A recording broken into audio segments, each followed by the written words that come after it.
Naam, mpenzi mtazamaji popote pale ulipo, natumai ubuheri wa afya.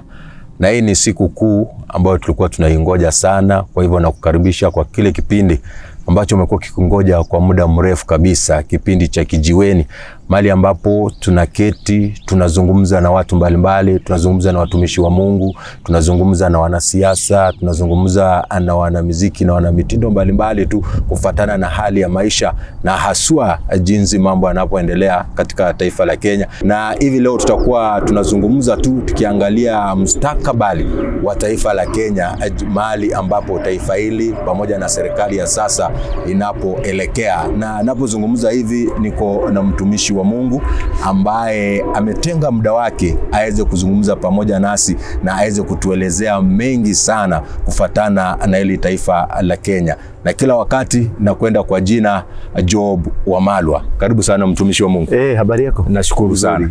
Imekuwa muda mrefu sana nimekutafuta, lakini wakati nakaa uko busy sana. Niko busy. Najua ukiwa mchungaji, yes, umepatiwa kondoo kabisa wa kuchunga. Na hawa kondoo ni wengi kabisa. Mara wako Nakuru, wako Kisumu, mara wako Amerika, wako kila mahali. Ndio. So sometimes unakuta tuna move up and down. Na muhimu sana pia ni maombi kabisa. Kwa wakati mwingi na mrefu huwa tuko kule mlimani, tukiombea taifa letu, tukiombea wananchi, tukiombea jamii. We have been busy doing that for prayers. Ni sawa sawa. Kitu cha muhimu sana. Ni sawa sawa. Na ninajua wewe ni mtumishi wa Mungu unajulikana sana. Na labda kwa ule mtazamaji ambaye mara yake ya kwanza anakutazama wewe, labda tungejitambulisha kwa jina lako, alafu tuendelea mazungumzo yetu. Mimi naitwa Apostle Waruinge. Wengine wananijua Apostle Ndora Waruinge. Aliyekuwa kiongozi wa kundi haramu la Mungiki zamani, lakini sasa nimeokoka. Mimi ni kiongozi wa kanisa la Crusaders for Christ ama The Synagogue. Tuko hapo Nairobi mjini. Nyumba ni Coffee House, Coffee Plaza, sorry. Coffee Plaza iko kwenye barabara ya Haile Selassie Avenue, mkabala na magari ya kuabiri ya Easy Coach. Hapo ndio tuko. Na mimi ni baba ya watoto wengi. Ya watoto ni sawa, wacha tubaki hapo kwa sababu kuna interview moja nilikuwa nafanya na mzee mmoja kutoka kwa jamii ya Kalenjin. So nilikuwa namuuliza uko na watoto wangapi? Akasema kufuatana na mila na desturi ya kwao, watoto hawahesabiwi. Kwa sababu wamesema kwa watoto wengi, wacha tubaki tu pale. Alafu labda tuingie kwenye mada yetu siku ya leo. Tunaona kuna mambo mengi ambayo yanafanyika katika hili taifa la Kenya. Na kama kuna kiongozi ambaye amekuwa na wakati mgumu sana, ni huyu kiongozi wa sasa Daktari William Ruto, ambaye amekumbana na mambo mengi sana. Na hivi tumeona hiki kikundi cha Gen Z kimejitokeza kusema hali ya uchumi imekuwa ngumu. Kulikuwa na mswada wa bungeni wa fedha mwaka 2024 2025. Wakasema hatutaki kule mswada, lakini bunge ikapitisha. Ilipopelekwa rais aeke sahihi, akaweza kutupilia mbali kwa sababu ya yale maandamano ambayo yalikuwepo. Na tukaona haikutosha, bado hawa Gen Z walirudi tu barabarani. So tena kigezo ambacho walikuwa nacho, wakasema ya kwamba baraza la mawaziri halifanyi kazi yao ni kujibrak tu kwenye televisheni. So wakamuomba rais aweze kuvunjilia mbali, akalivunjilia mbali, lakini bado hawakuweza kutosheka. Na sasa ambayo inatuleta kwenye mada yetu ya siku ya leo, baada ile baraza la mawaziri kuvunjiliwa na kutupiliwa mbali, tunaona bado zile sura ambazo zilikuwepo tu pale zimerudishwa tu pale. Sasa kufuatana na wewe, sijui swala lile unalichukulia namna gani hasa kwa mawaziri ambao wamerudishwa? Tuanze mwanzo kabisa na kwamba kuna umeeleza kuhusu amekutana na majanga mazito. Ni yeye kipekee ndiye amekutana na majanga yale mazito. Kitu cha muhimu sana ni kumuelewa huyu rais. Ndio. Ujue ni rais jeuri. Umesema ni jeuri? Ni rais jeuri. Sio eti amekumbana na matatizo mengi. Aliyekumbana na matatizo mengi sana ni Kibaki. Maana wakati aliingia alikupata serikali haina chochote. Lakini alafu tena alikuwa na Raila msumbufu. Msumukate. Na hiyo ndio ilikuwa, kwa maana Raila akiingia kule alikuwa nafikiria Kibaki, maana ni mzee sana. na alikuwa ana mambo ambayo hangeweza kustahimili kufuatana na afya yake pia, kwa sababu kulikuwa mtu mwingine alikuwa anaitwa Simon Nyachae. Ndio Simon Nyachae nakumbuka alikuwa amemlipa Raila shilingi milioni 80 aende aseme Nyachae tosha. Lakini kwa taratibu na hesabu za Raila aliona mtu ambaye yuko karibu kufa ni Kibaki. Kwa hivyo akaegemea siasa zake kwa pande ya Kibaki. Baada ya kutangaza Simon Nyachae Nyachae tosha, alienda katangaza Kibaki tosha. Alafu kutia kidonda chumvi, Kibaki akapata accident. Na ikakuwa sasa ni kama malengo, maombi na nia yote ya Raila imejibiwa. Sasa itakuwa yeye ndiye atakaye kuwa rais. Kumbuka mwanzo kabisa Raila ni mtu ambaye alikuwa amevuruga baba yake mzazi. Na kutokea vurugu kubwa sana kule Thika. Raila akalete vijana wa kwake kupiga baba yake kwenye mkutano. Na kipindi hicho ndio baba yake akamlaani, akamwambia hicho nacho unaona nakifanya na hivyo umefanya, nimetafuta kiti hiki muda mrefu na sikukipata, na wewe hautakipata. So hiyo unamaanisha ngoja sitaki kumaanisha maana swali halikuwa Raila. Lakini nimetaka kurudi nyuma kidogo ni kueleza nani alikuwa na tatizo kubwa kuliko mwingine. Kwa uchache na kwa urefu, Kibaki alikuwa na matatizo makubwa.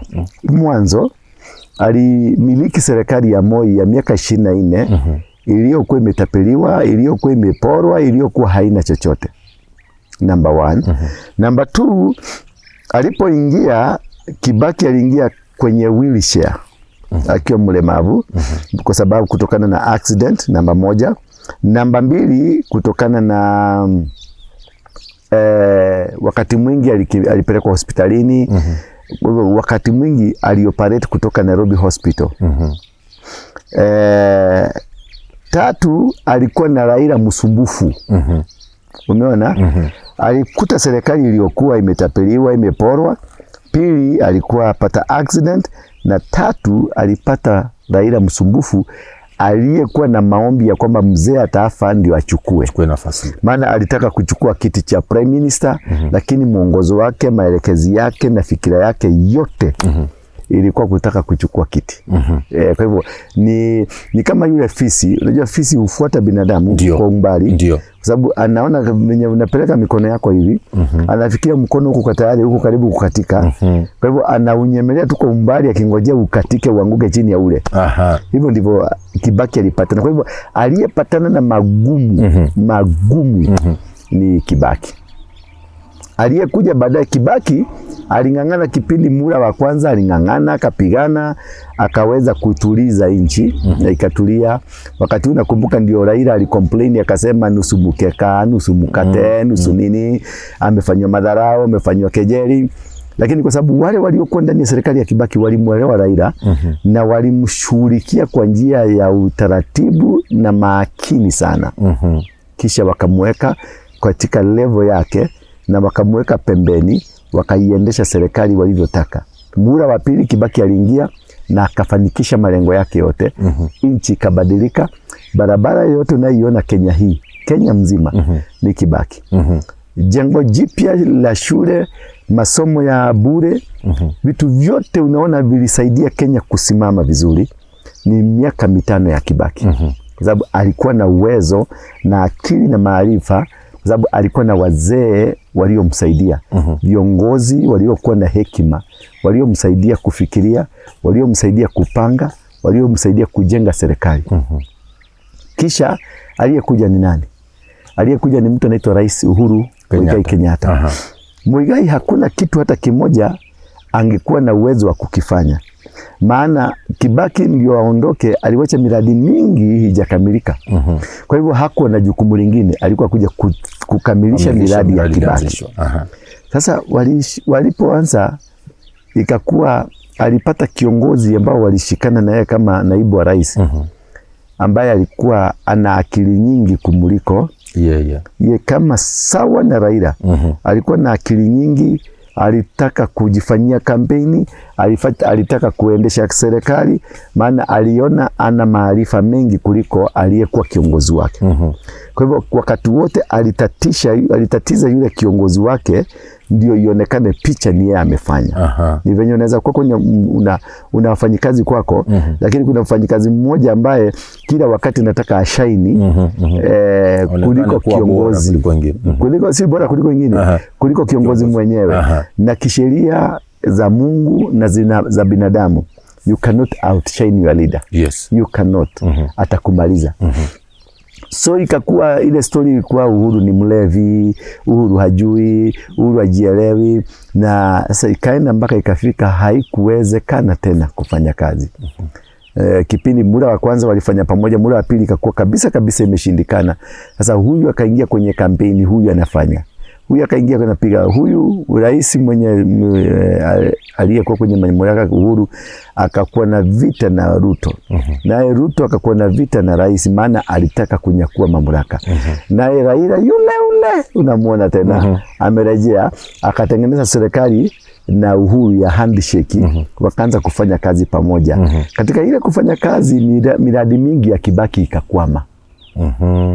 Venye alikwamisha ya Kibaki ya mwanzo, miradi mingi ya Uhuru ambayo alikuwa ni kutimiza malengo ya Kibaki ilikwama, maana ajenda yote Raila alikuja akaisimamisha.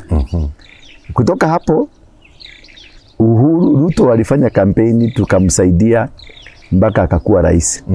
Na alipokuwa rais sasa, mwangalia alikuwa jeuri kwenye serikali ya nani? Ya Uhuru. Sasa yuko ndio mwenyekiti, ndio mwenyekalia kiti. Kwa hivyo ujeuri unazidi, unakithiri, unakuwa mkubwa. Kumbuka wakati ule mwingine pia, wakati wa vita vya kikabila PV, yeye ndiye alichangia pakubwa shinikizo la kuambia watu watoke wapigane, vitu kama hivyo. Ni kama ni yeye mwenye alikuwa kwenye debe, lakini hakuwa. So ukikuja kabisa utamkuta huyu jamaa katika miaka yake, mwaka wake wa pili sasa, ameleta msukumo ya kwamba ni kama yeye ndio kila kitu. Cabinet yako nayo haitumii, maadvisors yako na wao hawasikilizi, vitengo vyote vya kiserikali ambavyo vinafaa kumsaidia katika mashauri hawasikilizi. Makamu rais, deputy president yako naye ni kama ukiangalia wanavyoongea ni kama kuna mmoja asikilizi mwingine. So what happened ni kwamba tuchukue sasa mfano mzuri wa Gen Z hiyo umetaja, na jinsi ya Gen Z ilikuja na ikakuwa na ina msukumo mkubwa na ikafanya mambo ambayo yametishia dunia mzima. Ilikuwa ni taxes. Ndio kwa maana tukamuita Zakayo. Ndio. Maana alikuja akasema tutalipia gharama ya ng'ombe, gharama ya kuku, gharama ya paka, gharama ya panya, gharama ya kila kitu, tutatoa ushuru. Kila kitu. Ni mzuri kwa sababu hakuna nchi dunia hii ambayo haiwezi kuongozwa bila kutoa ushuru. Kila kitu tunafanya, hata mbinguni. Yesu akasema Kaisari na apatiwe Kaisari kitu chake. Kwa hivyo hakuna nchi hata moja, hata ukienda Ulaya, mimi nimeenda Ulaya, nchi zote za Ulaya ushuru uko juu sana, juu sana. Hata chochote mtu alikuwa anasema tufanye ni kidogo, ni kwota, ni 10% ya ushuru wa Ulaya. Ulaya, there is nothing you can be able to do. There is nothing. It is every taxable. Unakuta salary yako ki transfer na Kenya ni currency. Watu wengi kule Ulaya wanapata about a salary of 1 million per month. Lakini taxes zikikatwa unakuta huyo mtu anabaki na 30,000. Karibu 900 zote zinaenda kwenye serikali. They work for the government. In Europe they work for the government. In Kenya the government works for the people. And I think Ruto was trying to change from the government working for the people and then changing watu waifanye they work for the government to improve. until such a situation where people will work for the government, that is when we shall call ourselves a nation that is stable. Because it is the people that sustains a government. It is not the government that sustains a people. Ruto was right, but the approach ambayo alikuja nayo ni ile ujeuri wa 2008, ujeuri huo wa Uhuru, ujeuri ule ambao wakati arrogance tu ya nani ya YK92, ujeuri huo ndio sasa ako nao, because he is the head. He doesn't, hakuna kitu unaweza kumwambia, haelezeki, hasemezeki, hakuna kitu utamwambia. Na akazunguka nchi na akalazimisha.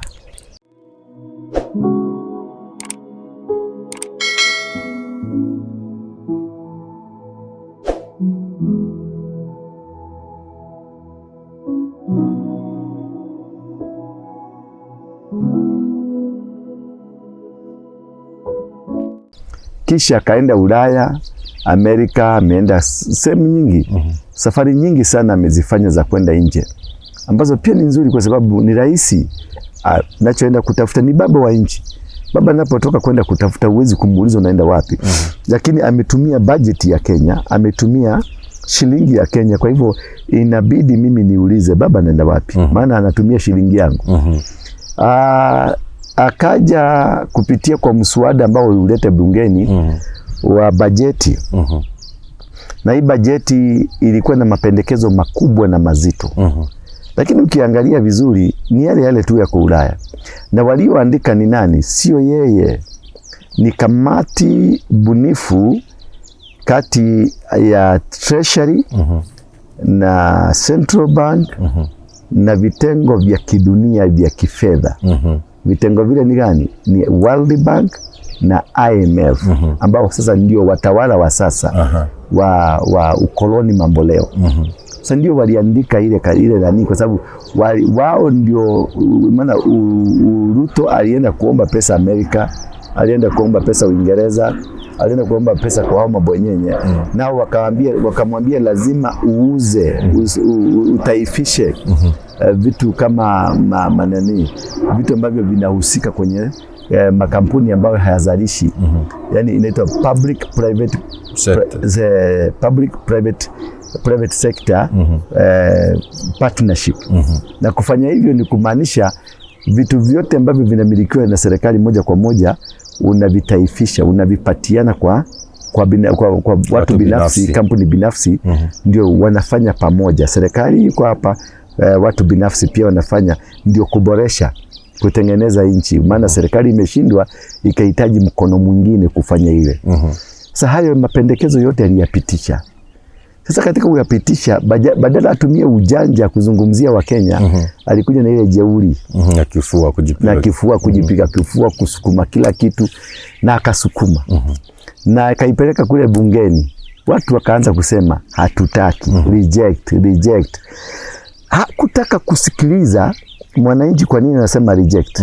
Akasema mpende msipende itapita. Na ikaenda na ikapitishwa na ikapita. Ndio kukatokea vijana wa Gen Z wakakuja wakaisukuma na wakasema haitapitishwa. Siku ile walifanya maandamano mpaka bunge likavunjwa. Siku hiyo ndio ilipitishwa na bunge la kwake, maana aliwaambia lazima ipitishwe. Katika kupitisha ile bunge la kwake na wakapitisha, ikapelekwa State House ndio aweke kidole. Alipofika, kutokana na moto ulivyokuwa umechacha, yeye mwenyewe aliyeiforce akairegesha tena bunge. Kabla waipeleke bunge, wabunge wote wa UDA na wasapota wa serikali walikutana pamoja na wakashangilia msukumo huo, wakapiga makofi pamoja, wakasema ni nzuri, iende ipitishwe hivyo ilivyo. Aliposukumwa ilikokuwa State House, wale waliopiga makofi akawaita kule Ikulu. Akawaambia sasa hii katiba imekataliwa, hii nani na bajeti mswada umekataliwa na wananchi, si bunge, na wananchi. Kwa hivyo tuuregeshe. Wao waliopiga yale makofi ya kwanza bado wakamshangilia kwa makofi ya pili. kwa sababu ya wakasema ametumia hekima kuregesha. Wao ndio walikuwa mwambia umetumia hekima kupushi. Wao. Sasa ndio nataka nikueleze kiongozi ni kiongozi aina gani huyu? Maana waliomzunguka wote ni vibaraka. Maana wale waliopiga makofi wakamshangilia, wakasema una stahili, wewe ni mkuu, wewe ni baba, mawazo yako ni mazuri, mapendekezo yako ni mazuri. Wao alipopendekeza kile walichokisema ni kizuri, kirudisho maana ni kibaya, bado akasema mawazo yako ni mazuri, mapendekezo yako ni mazuri. So kwa kupiga makofi inamaanisha kwamba hawa viongozi waliomzunguka rais hawajielewi. They are the most useless people you have on earth. Maana intelligence ilikuwa intelligence ama idara ya ujasusi. Hakuna jambo kubwa kama hilo mpaka bunge inavamiwa walikuwa lifanyike bila wao kujua. Ama bila kujua ni jinsi gani tunaweza kulitibua hili jambo linakuja. Walikuwa wanafaa kuwa wanaeleza kuna intelligence NSIS, kuna military intelligence, kuna international intelligence na kuna vikundi vya kijasusi Kenya hii kila pembe ya nchi. Hawakutumia. Kuna wananchi intelligence, ujasusi ule mzuri sana ni wananchi. Contact kule chini, Moi alikuwa na contact kule chini, anapigia mzee fulani wa kule kijijini, mwenye anakula busaa kule, anampigia simu anamwambia huko kuna watu wanasema the ground inasema nini. Hakutaka kusikiliza, hakuwa na hiyo ground. Alikuwa na vibaraka vyake kina Kimani Ichung'wah, alikuwa na vibaraka Kimani wa Molo, alikuwa na vibaraka vingine kina Osoro, vibaraka na kina Barasa, ni Kodemas Barasa. Hivyo ni vibaraka ambavyo vinaimba akiwa nani mfalme uko sawa, mfalme akiwa uchi uko sawa, mfalme akijiharia uko sawa, mfalme akikufa uko sawa. The same person aliporudisha ule mswada bungeni tena ukazungumziwe, the same people they clapped for him, wakasema you are the king, umefanya kazi kuirudisha. Hiyo ni hekima kubwa. Wakati bunge limetiwa najisi, watu wamekufa, watu wameangamia, biashara imeharibiwa. Why? And you had a team of parliamentarians. Why? And you had the intelligence system. Why? And you had State House. State House kuna wale washauri kwenye ikulu wa rais. Walikuwa wapi? Ako na kina Ndii, ako na kina Chirichiri, ako na watu wengi mle ndani ambao wangemwambia huu sio wakati wa kusukuma hiki kitu. Nchi itachomeka. They didn't. Kwa sababu yeye mwenyewe haambiliki, hasemezeki. Sasa ilipochomeka nchi, basi akakuja, niliona siku hiyo Jumanne akatoa na akaenda kwenye media akasema hili tendo ambalo limetendeka ni tendo la kigaidi, treasonable. Kisha the following day akageuza tena akasema yuko tayari kusikiliza, yuko tayari kufanya mazungumzo, yuko tayari, akatone down. Alipo tone down, kisha baadaye akalifuta baraza lote la mawaziri na akatoa msimamo wake wa kusema baraza limeniangusha.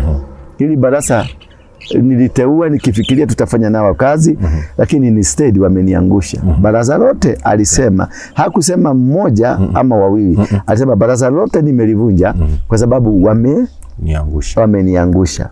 Kisha baadaye kupitia huo mdomo uliosema baraza lote limenivunja, akarudi wale walio kwenye baraza, kina Duale, akina nani, Murkomen, kina Soipan, wote wakaondoka. Kisha the same mdomo uliowafuta ukarudi ukaona Duale ni mzuri, Soipan ni mzuri, Murkomen akatoka, huyu ashatolewa kabisa. Nani mwingine akaingia, huyu wa internal security anaitwa nani, Kindiki wakaregeshwa. Ule Walanzi akaregeshwa. Wengine kama Moses Kuria wakaondoka. Sasa swali kubwa ni hili, ule mdomo uliosema baraza lenyewe limeniaibisha, mbona ukamuona Duale ni mzuri ukamuregesha? Mbona ukamuona Soipan ni mzuri ukamuregesha? Ni kwani kuna msukumo mwingine ambao sisi hatuelewi wa Duale? Kwani kuna msukumo mwingine wa Soipani ambao hatuelewi, ambao Soipani alifanya? Ndio kwa maana Soipani lazima akue kwenye cabinet. Lazima Duale asikue, awe alikuangusha ama hajakukuangusha, lazima akue kwenye cabinet. What is the msukumo? Ni msukumo gani ulio nyuma yako ambao sisi hatuelewi, sisi hatuuoni? Kwa sababu ukiangalia Kindiki ni mmoja mwenye alikuwa kwenye idara ya security. Idara hiyo ndio inatuhumiwa mauaji ya watu karibu takriban 100. Idara hiyo ndio imesimamia ujasusi. Idara hiyo ndio iko na kitengo cha polisi. Idara hiyo ndio iko na kitengo cha nani? cha kila kitu ambacho usalama wa ndani kwa ndani. Idara hiyo. Kwa hivyo aliye juu, aliye mkubwa wa idara hiyo ni nani? Ni Kindiki. Ndio aliyekuwa nafaa kuwa kwanza kujiuzuru. Kama angekuwa mtu mwenye hekima, angekuwa kwanza kujiuzuru kwa sababu timu yake imeshindwa kazi. Namba 2, tuliona KDF imekuja kwenye barabara kinyume na sheria ya nchi. Na siku hiyo hiyo ya parliament, nani alipitisha? Na KDF inafaa kupitishwa na bunge. Wakati huo bunge tuliona wakiweko kwenye maambulensi wakitolewa kwenye usalama wao. Nani alipitisha bunge nani KDF kuja kwenye barabarani? Kwa hivyo ni nani? Ni waziri. Kwa hivyo kitengo cha waziri ni nani alikuwa kule? Duale. Ya usalama wa nje ni Duale. Kwa hivyo angekuwa namba 2 kujiuzuru, angekuwa nani? Duale. Ni Duale. Kisha mkuu wa polisi ajiuzuru.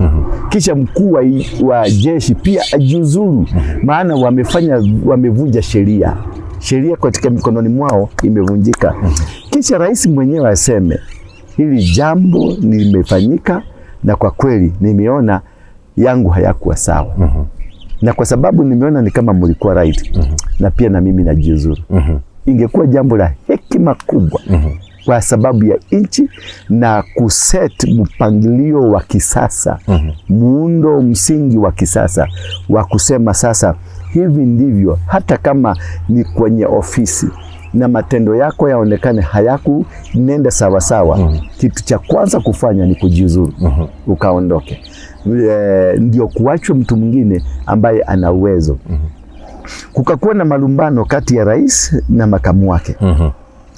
Malumbano hayo ni tishio kubwa kwenye usalama wa nchi.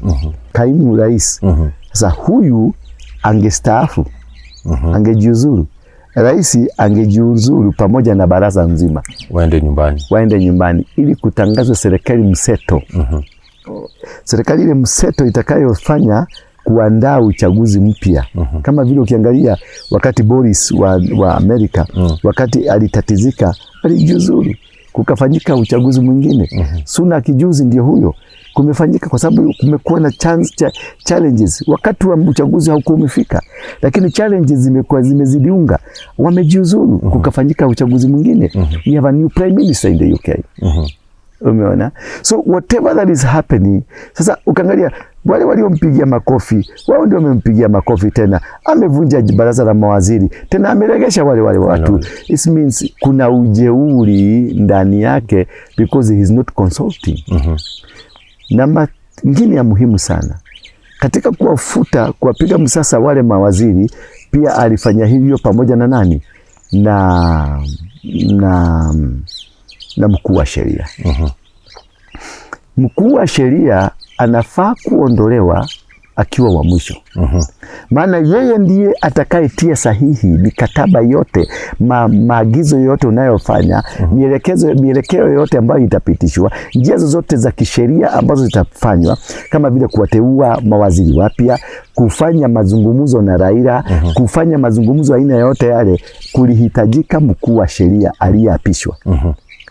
Kwa hivyo chochote ambacho amekifanya sasa kisheria ni illegal. Haikubaliki. Maana hana attorney general wa kufanya hivyo. So labda tukifika pale hivyo sasa, ukiangalia tunaona kwamba ashaleta watu wa chama cha ODM, kina Hassan Joho, Wycliffe Oparanya, watu wameingia, tunaona kina Opiyo Wandayi washaingia kwenye serikali. Sasa jinsi amewaleta, ameunganisha pamoja na mawaziri wake, wewe unafikiria kuna kazi itafanyika mahali pale? Ujeuri ule utaendelea kwa ujeuri. Kile alichokifanya, alimchukua Hassan Joho. Hassan Joho tunamuelewa kule Mombasa. Ndiye amemiliki kule mihadarati yote, ukorofi wote, mambo yote ya uvujaji wa sheria, economical crimes, yeye ndiye amehusika kule Mombasa. Kwa hivyo kuna reason alifanya hivyo. Kwa nini? Kwa sababu kuna kazi imekwama Mombasa. Alihitaji mtu wake wa mkono aende akasaidia ile kazi ya ifanyike. Maana kuna kitu wanachokifanya ambacho si cha kawaida. Oparanya mwenyewe alikuwa minister. Akakuwa governor Kakamega. Sasa niambie ni kipi kipya atafanya? Kwani kule kwa Waluya hamna kijana? Wako wengi. Si kuna kina Malala. Yes. Sisi young man. We have so many young people ambao wako Western Kenya and were brilliant. Wamesoma. Why go for an old man ambaye hata kusaidia? Akatoka hapo ameenda amechukua wengine ambao hawana msaada kwake kabisa. Hawana. Mtu anaitwa Mbadi. Mbadi hana msaada hata mdogo anamletea. Angeenda chague. Kuna vijana wengi waliosoma, walio na haja na nchi. Kwa sababu alisema serikali hii haitafanyika tena kwa misingi ya nusu mkate. Serikali hii ni akina mama mboga, akina bodaboda, akina nani, hao ndio watatengeneza serikali. Whatever he is doing, amepush nchi mpaka kenye nakiona hapo mbeleni kinakuja ni nchi itabidi itawaliwe na jeshi. Because he has broken all the laws of the country. Amevunja kila kitu ambacho kinahitajika kwa kwenye nchi. Hana kitu hata kimoja anakifanya ambacho kiko kwenye sheria. Na umeona sasa anazunguka kwa pwani. Hata toka pwani alikuwa kule Kindiki, ataenda na Kisumu kujaribu kufanikisha uovu wake katika fikira za watu. But what he has done, anaweza kuwa amefanikiwa kuvunja jensi, lakini amefanikiwa kuanzisha jensi wengine wapya ambao watakuwa wakali kuliko jensi wa sasa. Kwa sababu wengi wamekuwa wakisema jinsi amleta ili baraza na akaleta watu ODM kuingia ndani. Wanasema kwamba amejipanga kisiasa mwaka 2027. Hiyo ni kamati ya kufanya kampeni ambayo alianzia kitengo cha kampeni. Lakini atakayepoteza zaidi, maana sisi zote ni binadamu. Hawa mawaziri wamefanyika kwa sababu ya nini? Kuna watu walikufa. They are riding on people's blood.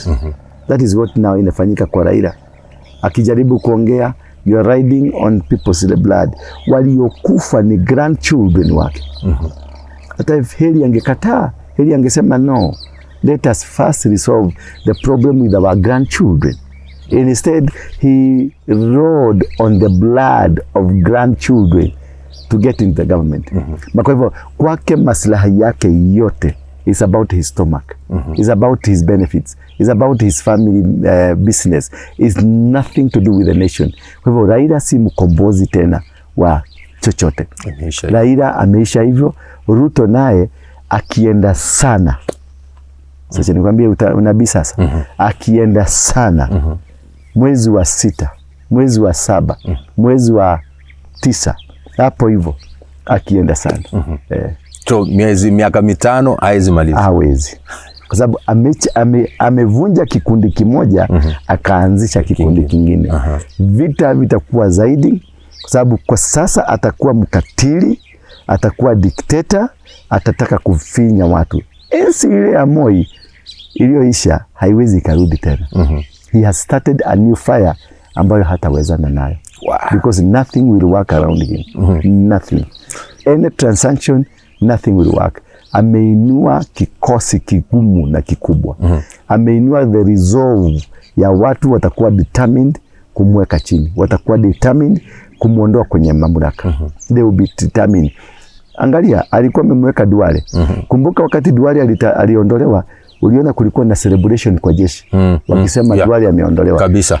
Na akamregesha. Alipomregesha, jeshi kamwambia huyu hatuendi na yeye. We are not working with this one. Akamtoa akampeleka kwenye environment. So kumbe Duale kutolewa pale haikuwa mawazo ya rais mwenyewe. Haikuwa mawazo ya rais. Kulikuwa na celebration kwenye nini? Barracks. Jeshi wakamwambia hapana. Huyu hapo hapana. Tutafukuza. Umeelewa? Why was there a celebration? Why did the people celebrate? Army walio na bunduki wakacelebrate kwa sababu mtu kutoka. What was the reason behind it? ni nini hiki alikuwa amekifanya ambacho kilisababisha watu wa celebrate. So that is how the nation is. That is how the state of the nation. Mimi kama ningeulizwa, kama mimi ningekuwa Ruto, ningekaa kwanza bila baraza la mawaziri. Nitulie, sababu ako na baraza la nani? Ako na ma-PS. Wanajua kuendesha nchi. Wangeendesha, anyamaze kwanza, asik opinion za watu, ndio ateue mawaziri. Na kama ingekuwa mimi, hawa vijana wa Gen Z wote wengi, ningechagua mmoja huko, mwingine huko, niwaweke.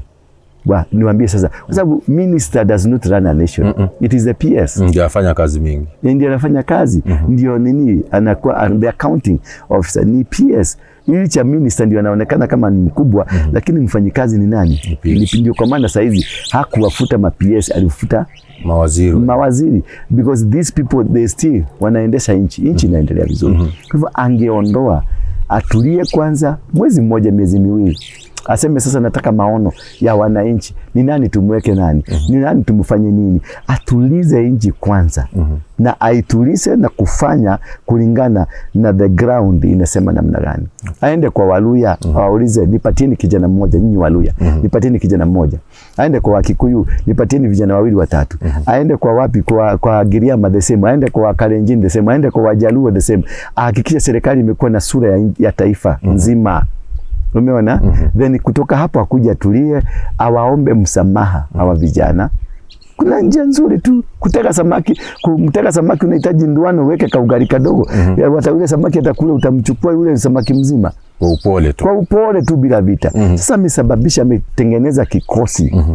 Na kila mtu anaangalia. Ukienda kwenye vitengo za polisi hawakufurahi, vitengo vya jeshi hawakufurahi, vitengo vya wananchi hawakufurahi, kule kanisani hatujafurahi, wakwao hawajafurahi, kwake ndani yake wandani kwa ndani hawajafurahi. So ako peke yake. He is alone. And the longest he can go, tuko mwezi ngapi? Tuko mwezi wa, tunaingia wa 8 sasa. Wa 8. The longest he can go, maana atachoka, ni 1 year. From now. Yeah. The longest he can go. Haya ni mazito. Tunapoendelea kumaliza. So hatima ya Azimio la Umoja, upinzani. Azimio hamna tena. Kutachipuka milengo mitatu. Milengo mitatu hii, kuna watu ambao wamefadhiliwa na wazungu, wanajiita NGOs. Wapiganiaji wakereketwa. Wakereketwa watainua mtu wao katika ulimwengu wa wakereketwa, ambao watampush akuwe ni kama ndio face. Naye mtu nito Kalonzo na Uhuru, Martha Karua na hiyo group itatengeneza kikosi chao. Alafu sasa kutakuwa na Ruto na kikosi chake. Sasa kutakuwa na vikundi vingapi? Vitatu. Vikundi vitatu. Hivi vikundi vitatu vitakuja, viwili vitakuja vitashikana. Hivi vya wakereketwa na kina Kalonzo vitakuja kushikana. Lakini kabla vishikane, hapa kutakuwa na msukumo ambao hataweza kuuzuia. Naye mtu anaitwa Raila atatokomea kabisa kwenye nani? Ulingo wa kisiasa. Ulingo wa kisiasa kabisa. Anafanya hivyo kwa sababu anatafuta kiti cha AU chairman. Lakini kupata kiti cha AU chairman kitakuwa ni ngumu. Ni sawa na kupanda nini? Mchongoma ni ngumu. Maana kuna BRICS. BRICS wako na candidate wao. BRICS wale wanaungana pamoja na nani? Wanaungana pamoja na Russia. BRICS ni vibaraka vya Russia. Na Russia ukiangalia ni kama imepata upenyo mkubwa sana Afrika. Naye Raila ni candidate wa Ruto, na Ruto ni kibaraka cha Amerika. Na ukiona sasa vibaraka vyote vya Amerika vinangolewa. Mkubwa wao aliondoka, Biden, hata kuwa kwenye ballot box. Kumaanisha misimamo yote na mipango yote iliyopangwa imevurugika, imeisha. Kumaanisha hata Raila ataonekana kama ni kibaraka cha Amerika na atangolewa. He won't make it. Yeah, he won't make it. Sasa akirudi sasa kutokana na wiki hii hii ambayo tumesita ngapi? Leo ni tarehe 29. Tukiingia sasa August kwenda mbele, kutakuwa na msukumo mkubwa wa kumuondoa makamu wa rais. Rigathi Gachagua. Kutakuwa na watasukuma kumtoa, kuweka vote of no confidence. Na atakayekuwa na sukuma kwa umbali ni Raila, maana kule atakosa. Sasa atarudi huko na kishindo kuchokora ndio awe makamu wa rais. Hilo linawezekana. Plani yake yote ni kukuwa makamu wa rais. Fuatana na katiba linawezekana. Inawezekana. Rais ndiye ako na uwezo wa kuchagua. Na ni bunge itapitisha. Na sasa hapo sasa ndio vita vitakuwa vimeanza sasa. Kwa sababu kuna wale ambao wanamwamini Rigathi Gachagua. Sio kumwamini. Kitu cha kwanza atakuwa ameunganisha Wakikuyu, watakuwa a stronghold, a powerful. Na Wakikuyu watachanga pesa zao zote na wataenda mpaka mochari kufufua Wakikuyu waliokufa.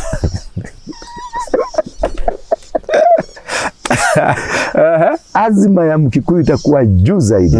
Azima ya Mkamba itakuwa juu zaidi. Azima ya vijana jensi itakuwa juu zaidi. Kumaanisha msukumo utakao kuja hakuna mtu ataweza kuuzuia. Na Amerika wakiona huyu jamaa hawezi, watamuondokea. Kisha Ruto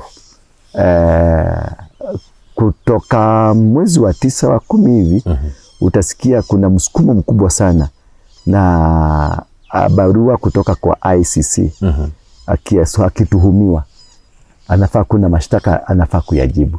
Kisha zile kesi za ICC zitafufuliwa tena kwake. Unajua yake haikuisha. Zilikuwa pause. Yes. Iliwekwa pause. Ya huyu ndio iliisha, lakini ya huyu haijaisha. Sasa wakiona hana usaidizi, Amerika ikiona hana usaidizi na hawasaidii, amefanya wa lose interest ambayo walikuwa ipate, watamsukuma kama kitu kingine.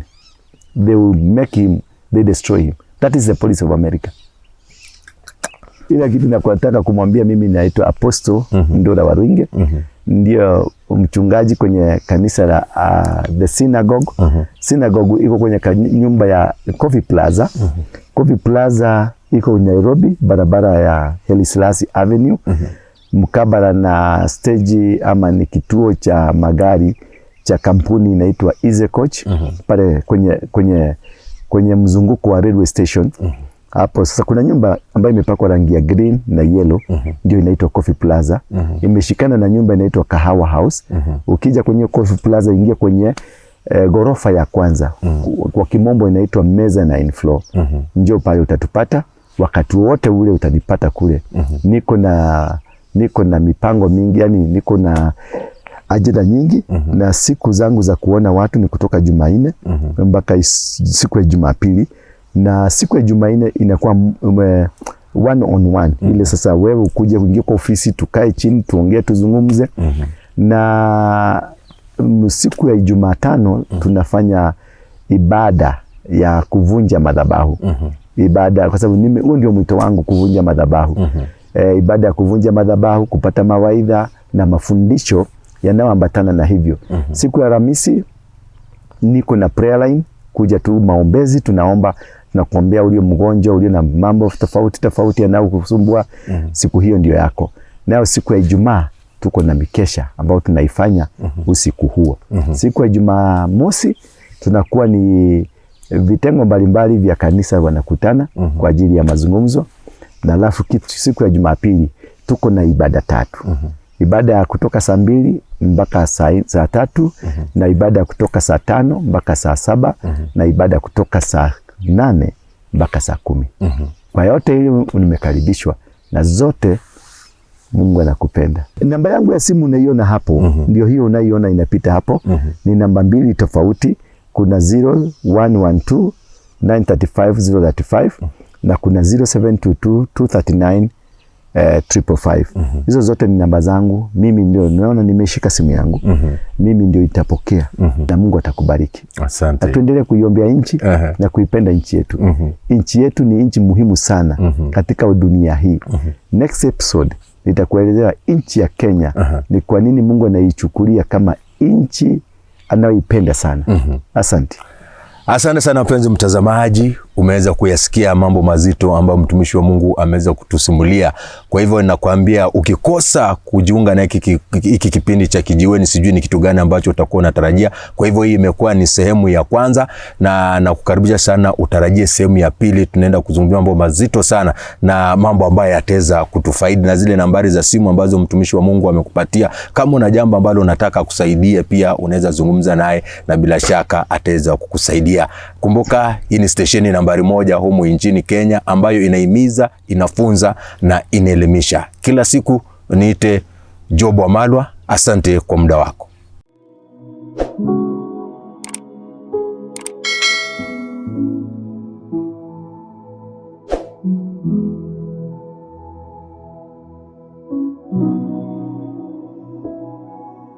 Thank you.